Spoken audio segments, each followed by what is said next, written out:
Hi hello ನಮಸ್ಕಾರ ಎಲ್ರಿಗೂ. ಹೇಗಿದ್ದೀರಾ? ಎಲ್ಲರೂ ಚೆನ್ನಾಗಿದ್ದೀರಾ ಅಂತ ಅಂದ್ಕೊಳ್ತಾ ನಾನು ನಿಮ್ಮ ಸಪ್ನಾ ರವೀಂದ್ರ. ಎಲ್ಲರಿಗೂ ಹೊಸ ವರ್ಷದ ಹಾರ್ದಿಕ ಶುಭಾಶಯಗಳು. ತುಂಬ ದಿನಗಳ ನಂತರ ಅಂದರೆ 1 ವೀಕೇ ಆಯಿತು ಹೊಸ ವರ್ಷ ಆಚರಣೆ ಮಾಡಿ. ಅದಾಗಿ 1 ವೀಕ್ ನಂತರ ನಾನು ಈ ವಿಡಿಯೋನ ಶೇರ್ ಮಾಡ್ತಾ ಇದ್ದೀನಿ. ತುಂಬ ದಿನಗಳಿಂದ ವೀಡಿಯೋಸ್ನ ಹಾಕಿರಲಿಲ್ಲ, ಅಪ್ಲೋಡೇ ಮಾಡಿರಲಿಲ್ಲ. ನಾನು ಕೆಲವೊಂದೊಂದು ರೀಸನ್ನಿಂದ ನಾನು ಅಪ್ಲೋಡ್ ಮಾಡಿರಲಿಲ್ಲ. ಹಾಗೆ ಹೊಸ ವರ್ಷ ಎಲ್ಲರಿಗೂ ಆಯುರ ಆರೋಗ್ಯ ಐಶ್ವರ್ಯ ಕೊಟ್ಟು ಕಾಪಾಡಲಿ ಅಂತ ಆ ದೇವರಲ್ಲಿ ಬೇಡ್ಕೊಳ್ತೀನಿ. ಒಳ್ಳೆ ಮೆಮೊರೀಸ್ ಕೊಡಲಿ ಈ ವರ್ಷ ಫುಲ್ಲು. ಹಾಗೆ ನನ್ನ ರೆಸೊಲ್ಯೂಷನ್ ಏನಂತ ಅಂದರೆ ಈ ವರ್ಷದಲ್ಲಿ ನಾನು ವೆಯ್ಟ್ ಲಾಸ್ ಮಾಡಬೇಕು ಅಂತ ಅಂದ್ಕೊಂಡಿದ್ದೀನಿ. ಹಾಗೆ ಯೋಗನೂ ಸ್ಟಾರ್ಟ್ ಮಾಡಬೇಕು ಅಂತ ಅಂದ್ಕೊಂಡಿದ್ದೀನಿ. ಒಳ್ಳೊಳ್ಳೆ ಫುಡ್ಗಳನ್ನ ತಿಂದು ಆರೋಗ್ಯನ ಮೇಂಟೈನ್ ಮಾಡಬೇಕು ಅಂತ ಅಂದ್ಕೊಂಡಿದ್ದೀನಿ. ಹಾಗೆ ಯಾರೆಲ್ಲ ಯಾವ್ಯಾವ ರೆಸೊಲ್ಯೂಷನ್ ಇಟ್ಕೊಂಡಿದ್ದೀರಾ ಅಂತ ಕಮೆಂಟಲ್ಲಿ ತಿಳಿಸಿ. ನನಗೆ ಯಾಕೆ ಇಷ್ಟು ದಿನ ನಾನು ವೀಡಿಯೋಸ್ ಹಾಕಿರಲಿಲ್ಲ ಅಂತ ಕ್ಲಾರಿಫಿಕೇಷನ್ ಕೊಡೋಣ ಅಂತ ಈ ವಿಡಿಯೋನ ಮಾಡ್ತಾ ಇದ್ದೀನಿ. 1.5 ಮಂತೇ ಆಯಿತು ನಾನು ವೀಡಿಯೋಸ್ನೆಲ್ಲ ಶೇರ್ ಮಾಡಿ. ಯಾಕೆ ನಾನು ಹಾಕಿರಲಿಲ್ಲ ಅಂತ ಅಂದರೆ ವ್ಯೂಸ್ ತಾನಾಗೆ ಕಡಿಮೆ ಆಗ್ತಾಯಿತ್ತು. ನಾನೇನು ವ್ಲಾಗು ವೀಡಿಯೋಸ್ನೆಲ್ಲ ಶೇರ್ ಮಾಡ್ತಿದ್ನಲ್ಲ, ಅದು ವೀಡಿಯೋಸು ತಾನಾಗೆ ಕಡಿಮೆ ಆಗ್ತಿತ್ತು. ಫುಲ್ಲು ಝೀರೋಗೆ ಬರೋ ತನಕ ನಾನು ವೀಡಿಯೋಸ್ ಮಾಡಬೇಕು ಅನ್ನೋದೊಂಥರ ಹಠ ಕಟ್ಕೊಂಡು ನಾನು ಅದು ಝೀರೋಗೆ ಬಂದಮೇಲೆ ನಾನು ಈ ವಿಡಿಯೋಸ್ನ ಸ್ಟಾರ್ಟ್ ಮಾಡಿದ್ದೀನಿ. ಈ ವರ್ಷದ ಮೊದಲನೇ ವ್ಲಾಗ್ನ. ವ್ಯೂಸ್ ಒಂದು ಕಡೆ ಕಡಿಮೆ ಆದರೆ ನಮಗೆ ಡಿಸೆಂಬರಲ್ಲಿ ಒಂದು 3-4 ಸಾವು ನೋವುಗಳನ್ನ ನೋಡಿದ್ದೀವಿ. ನಮ್ಮ ರಿಲೇಟಿವ್ಸೇ ತುಂಬ ಜನ ತೀರ್ಕೊಂಡ್ರು. ಅಂದರೆ ಕಾರ್ಡಿಯಕ್ ಅರೆಸ್ಟ್ ಆಗಿರೋದು, ಸಡನ್ಲಿ ಡೆತ್ ಅಂತಲೇ ಹೇಳ್ಬೋದು. Cardiac arrest. ಮತ್ತು ನಮ್ಮ ಚಿಕ್ಕಪ್ಪ ಅಂದರೆ ನಾದಿನಿ ಗಂಡ ಕೂಡ ನನಗೆ ಅವರು ಸೂಸೈಡ್ ಮಾಡ್ಕೊಂಡು ತೀರ್ಕೊಂಡಿರೋದು. ಅವರೆಲ್ಲ ಚಿಕ್ಕ ವಯಸ್ಸು. ಹಾಗೆ ನಮ್ಮ ಅತ್ತೆನೂ ಸಹ 2024 ಕಳ್ಕೊಂಡಿದ್ದೀವಿ. ಅಂದರೆ ನಮ್ಮ ಅಪ್ಪಾಜಿ ತಂಗಿನ. ಅಂದರೆ ಅವರಿಗೆ ತುಂಬ ದಿನಗಳಿಂದ ಸ್ವಲ್ಪ ಅನಾರೋಗ್ಯನೂ ಇತ್ತು. ಅದಾದ ನಂತರ ಅವರಿಗೆ 2 ಕಾಲು ಸ್ವಾಧೀನ ಹೋಗಿದೆ ಅಂಥೇಳಿ ಆಪ್ರೇಟ್ ಮಾಡಿದ್ರು. ಫಸ್ಟ್ ಆಪ್ರೇಷನ್ ಮಾಡಿದಾಗ ತುಂಬ ರಿಕವರಿ ಆಗಿ ಚೆನ್ನಾಗೇ ಇದ್ದರು. ಅದಾದ ನಂತರ 6 ಮಂತ್ ಗ್ಯಾಪಲ್ಲೇ ಇನ್ನೊಂದು ಆಪ್ರೇಷನ್ ಕೂಡ ಆಯಿತು. ಆಪ್ರೇಷನ್ ಆಗಿ 1 ಮಂತ್ ಒಳಗೆ ಅವರು ಇನ್ಫೆಕ್ಷನ್ಸ್ ಎಲ್ಲ ಆಗಿ ಕಾರ್ಡಿಯಕ್ ಅರೆಸ್ಟ್ ಆಯಿತು ಅವರಿಗೆ. ಹಾಗಾಗಿ ಅದು ನಮಗೊಂಥರ ವರ್ಸ್ಟ್ ಮೆಮೊರೀಸನ್ನ ಕೊಟ್ಟಿರುವಂಥದ್ದು 2024. ಹಾಗೆ ಮರೆಯೋಕ್ಕೆ ಆಗಲ್ಲ. ಆ ಥರದ್ದೆಲ್ಲ ನಾವು ಆ ಇಯರಲ್ಲಿ ನಾವು ಎಕ್ಸ್ಪೀರಿಯೆನ್ಸ್ ಮಾಡಿರೋದು. ದೇವ್ರು ಯಾರಿಗೂ ಆ ಥರ ಚಿಕ್ಕ ವಯಸ್ಸಲ್ಲಿ ಹಂಗೆ ಮಾಡಬಾರ್ದು. 2 ಗಂಡು ಮಕ್ಕಳು ಕೂಡ ಇದ್ದಾರೆ. ತುಂಬ ಅಂದರೆ ತುಂಬ ಇವಾಗಲೂ ಅವ್ರು ನೋವು ಅನುಭವಿಸ್ತಾ ಇದ್ದಾರೆ. ಹಾಗೂ ಅವ್ರಿಗೆ ಧೈರ್ಯ ಕೊಡಲಿ ಅಂತ ನಾವು ಯಾವಾಗಲೂ ಅವ್ರಿಗೆ ಹೇಳ್ತಾ ಇರ್ತೀವಿ, ಧೈರ್ಯವಾಗಿರಿ ಅಂಥೇಳಿ. ಇಂಜಿನಿಯರಿಂಗ್ ಮಾಡ್ತಾರೆ ಇಬ್ಬರು ಕೂಡ. ಆದರೂ ಪಾಪ ತಾಯಿ ಪ್ರೀತಿನ ಯಾರೂ ಕೊಡ್ಲಿಕ್ಕೆ ಸಾಧ್ಯ ಇಲ್ಲ. ಅದನ್ನು ಎಷ್ಟೇ ನಾವಿದ್ದೀವಿ ಅಂದರೂ ಅದು ಯಾರೂ ಕೊಡೋಕ್ಕಾಗೋದಿಲ್ಲ ಪ್ರೀತಿನ. ಹಾಗೆ ಈ 2024 ಎಲ್ಲರಿಗೂ ಒಳ್ಳೆ ಆಯುರ ಆರೋಗ್ಯ ಕೊಟ್ಟು ಕಾಪಾಡಲಿ ಅಂತ ಮತ್ತೊಮ್ಮೆ ಕೇಳ್ಕೊಳ್ತೀನಿ. ಎಲ್ಲರಿಗೂ ವಿಶ್ ಕೂಡ ಮಾಡ್ತಾ ಇದ್ದೀನಿ. ಹಾಗೆ ನಾನು ಒಂದಿಷ್ಟು ಐಟಮ್ಗಳನ್ನ ತರೋದಿತ್ತು ಸ್ಯಾರಿಗೆ ಬೇಬಿ ಕುಚ್ಚು ಹಾಕಲಿಕ್ಕೆ. ಅದಕ್ಕೆ ನಾನು ರೆಡಿಯಾಗಿದ್ದೀನಿ. ಎಲ್ಲ ನಾನೇ ತೊಗೊಬಂದು ಬೇಬಿ ಕುಚ್ಚು ಹಾಕಿ ಹೊಸದಾಗಿ ನಾನು ಫಸ್ಟ್ ಹಾಕ್ತಾ ಇರೋದು. ಇದು ಫಸ್ಟ್ ಎಕ್ಸ್ಪೀರಿಯೆನ್ಸ್ ಮಾಡ್ತಾ ಇರೋದು ಬೇಬಿ ಕುಚ್ಚು ಹಾಕೋದನ್ನ. ತುಂಬ ಕಾಸ್ಟ್ಲಿ ಸೀರೆಗಳೇನಲ್ಲ, ಕಡಿಮೆ ರೇಟಿನ ಸೀರೆಗಳನ್ನ ಒಂದ್ಸರಿ ಬೇಬಿ ಕುಚ್ಚು ಹಾಕಿ ಇಡೋಣ ಅಂಥೇಳಿ ಐಟಮ್ಗಳನ್ನ ತರಲಿಕ್ಕೆ ಹೋಗ್ತಾ ಇದ್ದೀನಿ. ಹೋಗಿ ಬಂದಮೇಲೆ ಏನೇನು ತೊಗೊಂಡು ಬಂದಿದ್ದೀನಿ ಅಂತ ತೋರಿಸ್ತೀನಿ. ಹಾಗೆ ಬೇಬಿ ಕುಚ್ಚು ಹಾಕಿದ್ಮೇಲೂ ನಿಮಗೆ ತೋರಿಸ್ಕೊಡ್ತೀನಿ ಹೇಗೆ ಹಾಕಿದ್ದೀನಿ ಅಂಥೇಳಿ. ಹಾಗೆ ನಾನು ಹೊಸ ವರ್ಷನ ಒಂದು ಸಿಹಿ ಮೂಲಕ ಸ್ಟಾರ್ಟ್ ಮಾಡೋಣ ಅಂಥೇಳಿ ಕ್ಯಾರೆಟ್ ಹಲ್ವಾನ ಮಾಡಿದ್ದೀನಿ.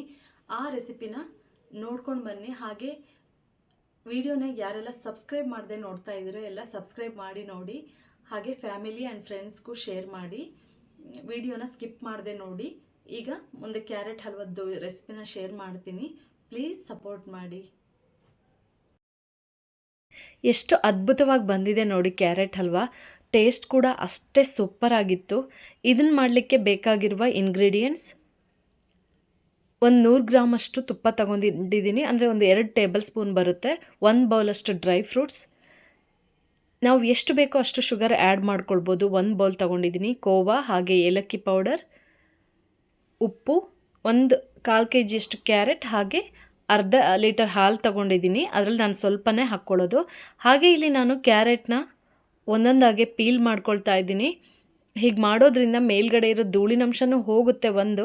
ತುರಿಯುವಾಗ ಅದು ಚೆನ್ನಾಗಿ ತುರ್ಕೊಳ್ಬೋದು ಅಂಥೇಳಿ, ಹಾಗೆ ಉಳ್ಕೊಳ್ಳೋದಿಲ್ಲ ಸಿಪ್ಪೆ ಎಲ್ಲ ಅಂತ. ಯಾವಾಗಲೂ ಅಷ್ಟೇ ಕ್ಯಾರೆಟ್ನ ಮತ್ತು ನಾವು ತುರಿದೇ ಅಂದರೆ ಪೀಲ್ ಮಾಡಿಕೊಂಡೇ ಹಾಕ್ಕೊಳ್ಬೇಕು, ಕ್ಲೀನ್ ಮಾಡಿಕೊಂಡು. ಹೀಗೆ ಪೀಲ್ ಮಾಡ್ಕೊಳ್ತಾ ಇದ್ದೀನಿ. ಅದಾದ ನಂತರ ನಾನಿಲ್ಲಿ ಅದನ್ನು ಚೆನ್ನಾಗಿ ತುರಿತಾ ಇದ್ದೀನಿ. ಯಾವ್ದು ಬೇಕೋ ಅದರಲ್ಲಿ ನಾವು ತುರ್ಕೊಳ್ಬೋದು. ತುಂಬ ದೊಡ್ಡದಾದರೆ ಅಷ್ಟು ಚೆನ್ನಾಗಿರಲ್ಲ ಕ್ಯಾರೆಟ್ ಪೀಸ್ಗಳು. ಸ್ವಲ್ಪ ಚಿಕ್ಕ ಚಿಕ್ಕದಾಗೆ ಸ್ಲೈಸ್ಗಳಿರಬೇಕು, ಆವಾಗಲೇ ಅದು ಸೂಪರಾಗಿ ಬರೋದು ಕ್ಯಾರೆಟ್ ಹಲ್ವಾ. ಕ್ಯಾರೆಟ್ ಅಂತ ಅನಿಸೋದೇ ಇಲ್ಲ, ಬೇರೆ ಏನೋ ಇಂಗ್ರೀಡಿಯೆಂಟ್ ಬಳಸಿದ್ದೀವೇನೋ ಅನಿಸುತ್ತೆ, ಅಷ್ಟು ಚೆನ್ನಾಗಿ ಬರುತ್ತೆ ಲಾಸ್ಟಲ್ಲಿ.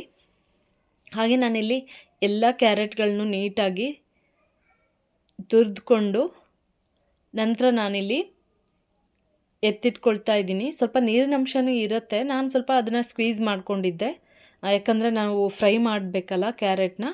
ಹಾಗಾಗಿ ಮೊದಲಿಗೆ ನಾನಿಲ್ಲಿ ಒಂದು ತವಾನ ಸ್ಟವ್ ಮೇಲೆ ಇಟ್ಕೊಳ್ತಾ ಇದ್ದೀನಿ. ಅದಕ್ಕೆ ನಾನಿಲ್ಲಿ ಒಂದು 100 ಗ್ರಾಮಷ್ಟು, ಅಂದರೆ ಒಂದು ಚಿಕ್ಕದು ಒಂದು ತುಪ್ಪದ ಬಾಟಲ್ ಬರುತ್ತಲ್ಲ ಅಷ್ಟು, ಒಂದು 2 ಟೇಬಲ್ ಸ್ಪೂನ್ ಹಾಕ್ಕೊಳ್ಳಿ ನೀವು. ಅಷ್ಟು ನಾನಿಲ್ಲಿ ತುಪ್ಪನ ಸೇರಿಸ್ಕೊಳ್ತಾ ಇದ್ದೀನಿ. ಹಲ್ವಾ ಆಗಿರೋದ್ರಿಂದ ಸ್ವಲ್ಪ ತುಪ್ಪ ಜಾಸ್ತಿನೇ ಬೇಕದಕ್ಕೆ, ಟೇಸ್ಟ್ ಕೂಡ ಸಖತ್ತಾಗಿರುತ್ತೆ ತುಪ್ಪ ಜಾಸ್ತಿ ಹಾಕಿದಷ್ಟು. ಹೀಗೆ ನಾನಿಲ್ಲಿ ಎಲ್ಲ ತುಪ್ಪನೂ ಹಾಕ್ಕೊಂಡು ಅದನ್ನು ಬಿಸಿ ಮಾಡ್ಕೊಳ್ತಾ ಇದ್ದೀನಿ. ಅದು ಚೆನ್ನಾಗಿ ಬಿಸಿಯಾದ ನಂತರ ನಾನಿಲ್ಲಿ ಏನು ಡ್ರೈ ಫ್ರೂಟ್ಸ್ ಎತ್ತಿಟ್ಕೊಂಡಿದ್ನಲ್ಲ ಅದನ್ನು ಸೇರಿಸ್ಕೊಳ್ತಾ ಇದ್ದೀನಿ. ಸೇರಿಸಿ ಚೆನ್ನಾಗಿ ಫ್ರೈ ಮಾಡಬೇಕು ಡ್ರೈ ಫ್ರೂಟ್ಸ್ನೆಲ್ಲ. ಚೆನ್ನಾಗಿ ಫ್ರೈ ಆದ ನಂತರ ನಾನಿಲ್ಲಿ ಎಲ್ಲ ಡ್ರೈ ಫ್ರೂಟ್ಸ್ಗಳನ್ನು ಒಂದು ಬೌಲಲ್ಲಿ ಎತ್ತಿಟ್ಕೊಳ್ತಾ ಇದ್ದೀನಿ. ಯಾಕಂದರೆ ನಾವಿಲ್ಲಿ ಕ್ಯಾರೆಟ್ನ ಹಾಕಿ ಚೆನ್ನಾಗಿ ಫ್ರೈ ಮಾಡ್ಕೊಳ್ಬೇಕಲ್ಲ, ಅದಕ್ಕೋಸ್ಕರ ಇಲ್ಲಿ ಒಂದು ಬೌಲಲ್ಲಿ ಎಲ್ಲ ಡ್ರೈ ಫ್ರೂಟ್ಸ್ನ ಎತ್ತಿಟ್ಕೊಳ್ತಾ ಇದ್ದೀನಿ. ಈಗ ನಾನಿಲ್ಲಿ ಅದೇ ತುಪ್ಪಕ್ಕೆ ಕ್ಯಾರೆಟ್ನ ಸೇರಿಸ್ಕೊಳ್ತಾ ಇದ್ದೀನಿ. ಇಷ್ಟೇ ಚಿಕ್ಕದಾಗಿ ತುರ್ಕೊಳ್ಬೇಕು, ತುಂಬ ದೊಡ್ಡದಾಗಿದ್ದರೆ ಅದು ಬಾಯಿಗೆಲ್ಲ ಸಿಗ್ತಾ ಇರುತ್ತೆ. ಅದಕ್ಕೆ ಚೆನ್ನಾಗಿ 10 ನಿಮಿಷ ಫ್ರೈ ಮಾಡಿದ ನಂತರ ನಾನಿಲ್ಲಿ ಅದು ಕಲರ್ ಚೇಂಜ್ ಆದ ನಂತರ ಕ್ಯಾರೆಟ್ ನಾನಿಲ್ಲಿ 1/4 ಲೀಟರಷ್ಟು ಹಾಲನ್ನ ಸೇರಿಸ್ಕೊಳ್ತಾ ಇದ್ದೀನಿ. ನಾನು ಹಾಲನ್ನ ಇಲ್ಲಿ ಬಿಸಿ ಮಾಡಿದ ಹಾಲನ್ನ ತೊಗೊಳ್ತಾ ಇಲ್ಲ, ಡೈರೆಕ್ಟಾಗಿ ಪಾಕೆಟ್ ಹಾಲನ್ನೇ ತೊಗೊಂಡಿದ್ದೀನಿ. ಅಂದರೆ ಅದು ಕುದಿಯುತ್ತಲ್ಲ ಅಲ್ಲಿಗೆ ಸರಿ ಹೋಗುತ್ತೆ ಅಂಥೇಳಿ ಕುದಿಸಿ ಹಾಕೋ ಏನೋ ಅವಶ್ಯಕತೆ ಇರೋದಿಲ್ಲ. ಹೀಗೆ ಚೆನ್ನಾಗಿ ಕುದಿಸ್ಕೋಬೇಕು. ಇದೂ ಅಷ್ಟೇ 10 ನಿಮಿಷದಷ್ಟು ನಾವು ಚೆನ್ನಾಗಿ ಬೇಯಿಸ್ಕೋಬೇಕು. ಆ ಹಾಲಿನ ಪ್ರಮಾಣ ಎಲ್ಲ ಕಡಿಮೆ ಆಗಬೇಕು, ಅಲ್ಲಿವರೆಗೂ ನಾವು ಚೆನ್ನಾಗಿ ಕುದಿಸ್ಕೊಂಡ ನಂತರ ನಾನಿಲ್ಲಿ ನೋಡಿ ಎಷ್ಟು ಕಡಿಮೆ ಆಗಿದೆ ಅಂಥೇಳಿ 1/4 ಲೀಟರ್ ಹಾಲಲ್ಲಿ ಫುಲ್ ಡ್ರೈ ಆಗಲಿಕ್ಕೆ ಬಂದಿದೆ. ಈ ಟೈಮಲ್ಲಿ ನಾನಿಲ್ಲಿ ಶುಗರ್ನ ಸೇರಿಸ್ಕೊಳ್ತಾ ಇದ್ದೀನಿ. ನಮ್ಗೆ ಎಷ್ಟು ಬೇಕೋ ಅಷ್ಟು ಸ್ವೀಟ್ನೆಸ್ಗೆ ತಕ್ಕನಾಗಿ ನಾವು ಶುಗರ್ನ ಇಲ್ಲಿ ಸೇರಿಸ್ಕೊಳ್ಬೇಕು. ಇಲ್ಲಿ ಶುಗರ್ ಸೇರಿಸಿದ ನಂತರ ನಾನಿಲ್ಲಿ ಏಲಕ್ಕಿ ಪೌಡರ್ನ 1 ಸ್ಪೂನಷ್ಟು ನಾನಿಲ್ಲಿ ಹಾಕ್ಕೊಳ್ತಾ ಇದ್ದೀನಿ. ಹಾಗೆ 1 ಚಿಟಿಕೆಯಷ್ಟು, ಅಂದರೆ ಸ್ವೀಟಿಗೆ ಯಾವಾಗಲೂ ಉಪ್ಪು ಹಾಕಲೇಬೇಕು, ಇಲ್ಲ ಅಂದರೆ ಸಪ್ಪೆ ಅಂತ ಅನಿಸುತ್ತೆ. ನೋಡಿ ಇಲ್ಲಿ 1 ಚಿಟಿಕೆಯಷ್ಟು ಉಪ್ಪನ್ನ ನಾನಿಲ್ಲಿ ಸೇರಿಸ್ಕೊಳ್ತಾ ಇದ್ದೀನಿ. ತುಂಬ ಜಾಸ್ತಿ ಹಾಕ್ಲಿಕ್ಕೆ ಹೋಗಬೇಡಿ, ಯಾಕಂದರೆ ಮುಂದೆ ಕೋವಾದಲ್ಲಿ ಹಾಕ್ತೀನಲ್ಲ ಅದರಲ್ಲೂ ಸ್ವಲ್ಪ ಉಪ್ಪಿನಂಶ ಇರುತ್ತೆ ಅನ್ನೋದಕ್ಕೋಸ್ಕರ 1 ಚಿಟಿಕೆಯಷ್ಟು ನಾನಿಲ್ಲಿ ಹಾಕ್ಕೊಂಡಿದ್ದೀನಿ. ಹಾಗೆ ಇಲ್ಲಿ ನಾವಿಲ್ಲಿ ಚೆನ್ನಾಗಿ ಕರಗಲಿಕ್ಕೆ ಬಿಡಬೇಕು ಸಕ್ಕರೆನ. ಒಂದು 5-10 ನಿಮಿಷ ಆಗುತ್ತೆ ಇದು. ನೋಡಿ ಎಷ್ಟು ಚೆನ್ನಾಗಿ ತುಪ್ಪ ಎಲ್ಲ ಸೈಡ್ ಬಿಟ್ಕೊಳ್ತಾ ಇದೆ ಅಂಥೇಳಿ. ಹೀಗೆ ಚೆನ್ನಾಗಿ ಕರಗಲಿಕ್ಕೆ ಬಿಟ್ಟು ನಾವಿಲ್ಲಿ ಸಕ್ಕರೆನ ಮಧ್ಯೆ ಮಧ್ಯೆ ನಾವಿಲ್ಲಿ ತಿರ್ಸ್ಕೊಳ್ತಾನೆ ಇರಬೇಕು, ಯಾಕಂದರೆ ತಳೆ ಹಿಡಿಯುತ್ತೆ. ಹಾಗಾಗಿ ಹೀಗೆ ಚೆನ್ನಾಗಿ ಕರಗ್ತಾ ಇದೆ ನೋಡಿ ಸಕ್ಕರೆ ಎಲ್ಲ, ಡ್ರೈ ಆಗೋಳ್ತಾ ಇದೆ. ಚೆನ್ನಾಗಿ ಕುದಿಸ್ಕೊಂಡು ಮಧ್ಯೆ ಮಧ್ಯ ತಿರ್ಸ್ಕೊಳ್ತಾ ಇರಬೇಕು ಹಲ್ವಾನ, ಇಲ್ಲ ಅಂದರೆ ತಳೆ ಹಿಡಿಯೋ ಚಾನ್ಸಸ್ ಇರುತ್ತೆ. ಇಷ್ಟು ನೀರು ಡ್ರೈ ಆದ ನಂತರ ನಾವಿಲ್ಲಿ, ಅಂದರೆ ಈ ಟೈಮಲ್ಲಿ 90% ಕುಕ್ ಮಾಡ್ಕೋಬೇಕು ನಾವು ಹಲ್ವಾನ. ಅದಾದ ನಂತರ ನಾವಿಲ್ಲಿ ಕೋವಾನ ಸೇರಿಸ್ಕೊಳ್ಬೇಕು. ಹೀಗೆ ನಾನಿಲ್ಲಿ 100 ಗ್ರಾಮಷ್ಟು ಕೋವಾನ ಸೇರಿಸ್ಕೊಳ್ತಾ ಇದ್ದೀನಿ. ಚೆನ್ನಾಗಿ ಆ ಉಂಡೆಗಳನ್ನೆಲ್ಲ ಮಿಕ್ಸ್ ಮಾಡಬೇಕು ಒಡೆದು ಹಲ್ವಾದಲ್ಲಿ. ಹಾಗೆ ನಾವಿಲ್ಲಿ ಕೋವಾ ಇಲ್ದಿದ್ದ ಪಕ್ಷದಲ್ಲಿ ಕಂಡೆನ್ಸ್ಡ್ ಮಿಲ್ಕ್ನೂ ಸೇರಿಸ್ಕೊಳ್ಬೋದು. ಆದರೆ ಕಂಡೆನ್ಸ್ಡ್ ಮಿಲ್ಕ್ ಹಾಕಿದಾಗ ಶುಗರ್ನ ನಾವು ಕಡಿಮೆ ಮಾಡ್ಕೋಬೇಕು, ಯಾಕಂದರೆ ಅದರಲ್ಲೂ ಶುಗರ್ ಅಂಶ ಇರುತ್ತೆ, ಸ್ವೀಟ್ ಅಂಶ ಇರೋದ್ರಿಂದ ಸ್ವಲ್ಪ ಶುಗರ್ನ ನಾವು ಕಡಿಮೆ ಮಾಡಿ ಹಾಕ್ಕೊಳ್ಬೇಕು.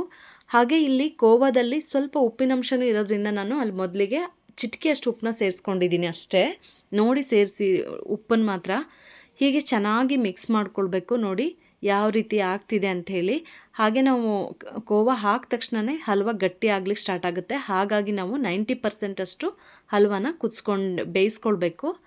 ಹಾಗೆ ನೋಡಿ ಈ ರೀತಿ ಆದ ನಂತರ ನಾನಿಲ್ಲಿ ಏನು ಮೊದಲಿಗೆ ಫ್ರೈ ಮಾಡಿ ಇಟ್ಕೊಂಡಿದ್ನಲ್ಲ ಡ್ರೈ ಫ್ರೂಟ್ಸ್ನೆಲ್ಲ, ಅದನ್ನು ಸಹ ಸೇರಿಸ್ಕೊಳ್ತಾ ಇದ್ದೀನಿ. ನೋಡಿ ಸೈಡೆಲ್ಲ ಬಿಟ್ಕೊಳ್ತಾ ಇದೆ ತುಪ್ಪ.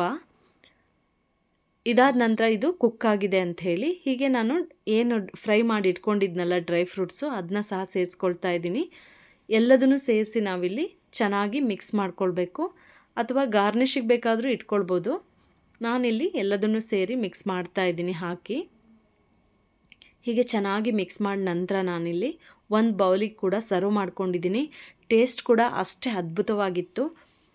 ನೋಡಿ ಈ ರೀತಿ ಮಾಡ್ಕೊಂಡಿದ್ದೀನಿ. ಈ ವಿಡಿಯೋ ಸ್ವಲ್ಪನಾದರೂ ಇಷ್ಟವಾದರೆ ಪ್ಲೀಸ್ ಲೈಕ್ ಮಾಡಿ, ಶೇರ್ ಮಾಡಿ, ಫ್ಯಾಮಿಲಿ ಆ್ಯಂಡ್ ಫ್ರೆಂಡ್ಸ್ಗೂ ಶೇರ್ ಮಾಡಿ, ಸಪೋರ್ಟ್ ಮಾಡಿ. ಯಾರೆಲ್ಲ ಸಬ್ಸ್ಕ್ರೈಬ್ ಮಾಡದೆ ನೋಡ್ತಾ ಇದ್ದೀರೋ ವಿಡಿಯೋನ ಸಬ್ಸ್ಕ್ರೈಬ್ ಮಾಡಿ ನೋಡಿ. ಪಕ್ಕದಲ್ಲಿರೋ ಬೆಲ್ ಐಕನ್ನ ಕ್ಲಿಕ್ ಮಾಡಿ, ಆಲ್ ಅನ್ನೋ ಬಟನ್ನ ಪ್ರೆಸ್ ಮಾಡಿ. ಪ್ಲೀಸ್ ಸಪೋರ್ಟ್ ಮಾಡಿ. ನೋಡಿ ಟೇಸ್ಟ್ ಕೂಡ ಅಷ್ಟೇ ಅದ್ಭುತವಾಗಿತ್ತು. ಒಮ್ಮೆ ಟ್ರೈ ಮಾಡಿ ನೋಡಿ. ತುಂಬ ಅಂದರೆ ತುಂಬ ಚೆನ್ನಾಗಿ ಇಷ್ಟಪಟ್ಟು ತಿಂತಾರೆ ಕೂಡ. Thank you for watching. See you in next vlog. Bye.